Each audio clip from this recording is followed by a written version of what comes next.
Hello everyone, welcome back to the channel.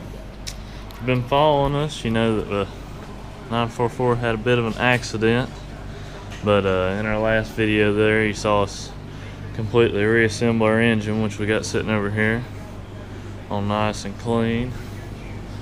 And I just got through painting right back here where the fire obviously got the paint and all that, so I'm waiting on it to dry to put another coat on it. And I believe today we're going to try and get the engine in here, and we run some of our wires kind of off camera here, where this had got burned up back here, so we had to go into the fuse box there and tie everything together, and got all that ready to run down here, and ready for our bumper and all the lights and stuff in it. And really we're just going to try and set the engine in here. And as most of you know, if you're a 944 guy or girl, the engine actually has to come in from the bottom and shoot up in here, and then tie everything in and put your cross member on and everything like that from the bottom. We have to slide it onto this torque tube back here. That's going to be the difficult part, but like I say, we'll keep you updated here and see if we can't make something happen. Alright, we got it sitting up in there now. Hardest part is just getting it lined up with the torque tube and everything back in there. So, but now we got a lot of wiring ahead of us. So as you can see, our big mounds of wire back in there. Try and get all of it to the right places and the right hookups and everything on it. And we run this here through the firewall and our DME and KLR and all that good stuff. And also we did this over here, brought it down the bottom of the fuse box where it plugs in. All our new stuff that had been burned up there in the fire, so got all that, and we're gonna put on our wastegate and stuff down there on the exhaust side of things. And we got the exhaust already hooked up to our turbo right here, as you can see down in there, and put our starter on and stuff, and really just go back about putting it all back together. So we're gonna see how far we can get on that, and I'll check back with you.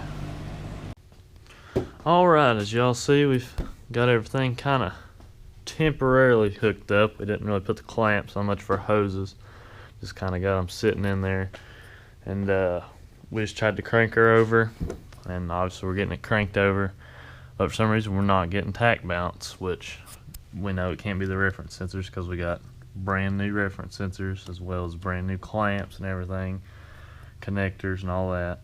So we pretty well figured it wasn't going to be the reference sensors to begin with. But we came in here, and if you look up the plug for the DME, and it shows you have your ignition relays and everything down in there, and if you hook up your meter to it, you should read such and such numbers, and then when you crank it over, you know, they're going to shoot up like they're getting connectivity through it. But we tried that. Obviously we have good connections through the relays and through the sensors, but for the heck of it, we got brand new relays, all that, and we tried cranking it over again. Still nothing. We're not getting tach bounce or anything. So that's where we're at the moment. And with that said, I believe that's going to mean the DME, of course, which I actually have laying over here.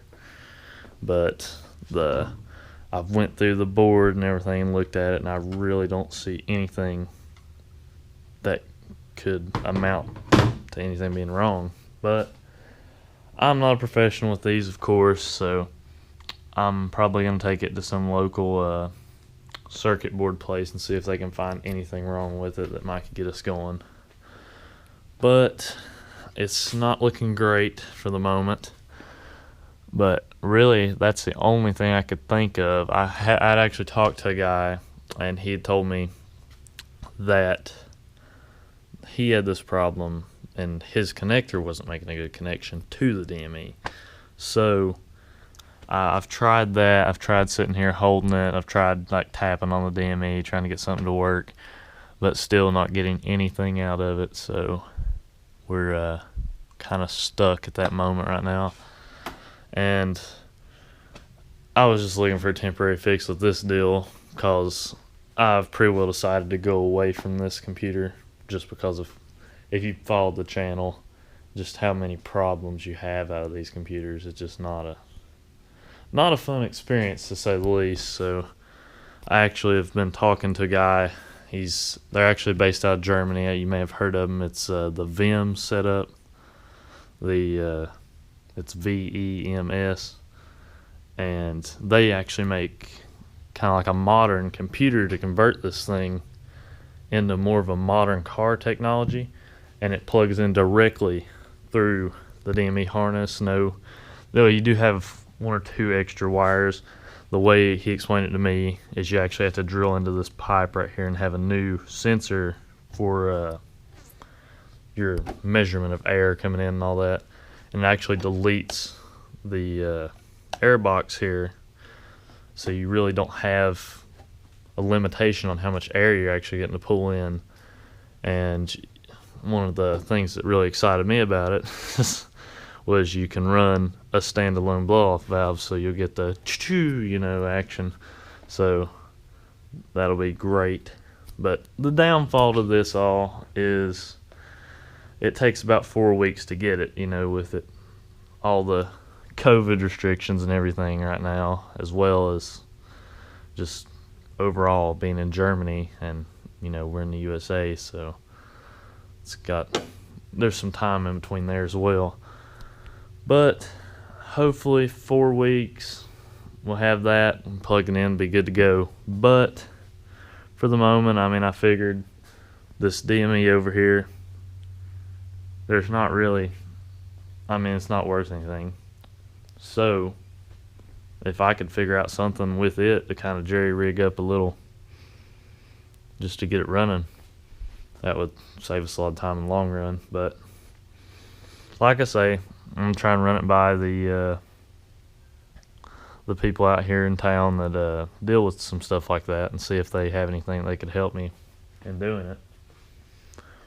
And really, that's about all on the update. I might actually try to recover the dash while I've got this time, and I'll try and make a video about that and everything. But for the moment, that's where we're at, and I'm going to try and run it by there and figure something out about that, and I will update you guys whenever I find something out. And like I say, I'm going to try and make a video about recovering the dash in there. But I appreciate y'all watching, and just be sure to subscribe, and I'll see you next time.